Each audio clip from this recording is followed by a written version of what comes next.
राजा हर्षवर्धन युद्ध में हार गए। हथकड़ियों में जीते हुए पड़ोसी राजा के सम्मुख पेश किए गए।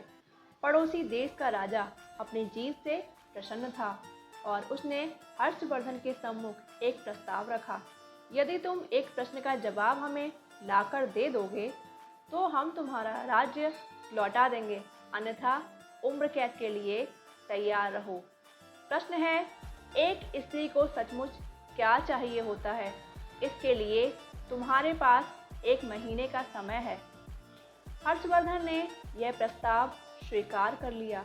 वे जगह जगह जाकर विदुषियों, विद्वानों और तमाम घरेलू स्त्रियों से लेकर नृत्यांगनाओं, वेश्याओं, दासियों और रानियों, साध्वी सबसे मिले और जानना चाहा कि एक स्त्री को सचमुच क्या चाहिए होता है। किसी ने सोना, किसी ने चांदी, किसी ने हीरे जवाहरात, किसी ने प्रेम प्यार, किसी ने बेटा, पति, पिता और परिवार, तो किसी ने राजपाट और संन्यास की बातें की। मगर हर्षवर्धन को संतोष ना हुआ। महीना बीतने को आया और हर्षवर्धन को कोई संतोषजनक जवाब नहीं मिला। किसी ने सुझाया कि दूर देश में एक जादूगरनी रहती है, उसके पास हर चीज़ का जवाब होता है, शायद उसके पास इस प्रश्न का भी जवाब हो। हर्षवर्धन अपने मित्र सिद्धराज के साथ जादूगरनी के पास गए और अपना प्रश्न दोहराया। जादूगरनी ने हर्षवर्धन के मित्र की ओर देखते हुए कहा, मैं आपको सही उत्तर बताऊंगी, परंतु इसके एवज में आपके मित्र को मुझसे शादी करनी होगी। जादूगरनी बुढ़िया तो थी ही, बेहद खूबसूरत थी। उसके बदबूदार पोपले मुंह से एक सड़ा दांत झलका जब उसने अपनी कुटिल मुस्कुराहट हर्षवर्धन की ओर फेंकी।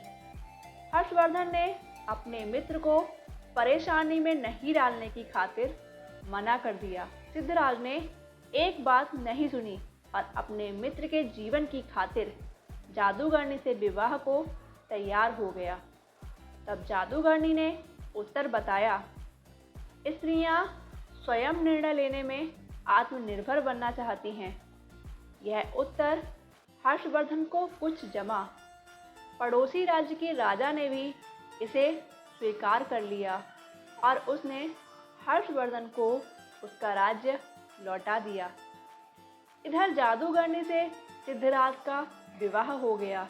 जादूगरनी ने मधुरात्रि को अपने पति से कहा, चूँकि तुम्हारा हृदय पवित्र है और अपने मित्र के लिए तुमने कुर्बानी दी है, अतः मैं 24 घंटों में 12 घंटे तो रूपसी के रूप में रहूंगी और बाकी के 12 घंटे अपने सही रूप में। बताओ तुम्हें क्या पसंद है? सिद्धराज ने कहा, प्रिय, यह निर्णय तुम्हें ही करना है। मैंने तुम्हें पत्नी के रूप में स्वीकार किया है और तुम्हारा हर रूप मुझे पसंद है। जादूगरनी यह सुनते ही रूपसी बन गई। उसने कहा, चूँकि तुमने निर्णय मुझ पर छोड़ दिया है तो मैं अब हमेशा ही इस रूप में रहूंगी। दरअसल मेरा असली रूप ही यही है।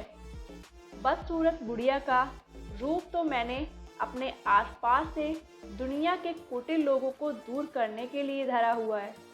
कथा का लोक संकेत यह है कि सामाजिक व्यवस्था ने औरत को परतंत्र बना दिया है, पर मानसिक रूप से कोई भी महिला परतंत्र नहीं है।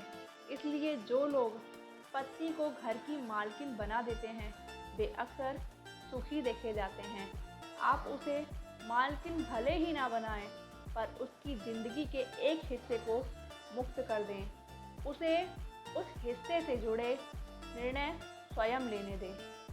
अगर आपको ये कहानी अच्छी लगी हो तो इस वीडियो को लाइक करें, अपने दोस्तों के साथ शेयर करें और ऐसी ही कहानियाँ सुनने के लिए हमारे चैनल को सब्सक्राइब कर लें।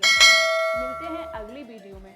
तब तक के लिए खुश रहें, मस्त रहें, स्वस्थ रहें।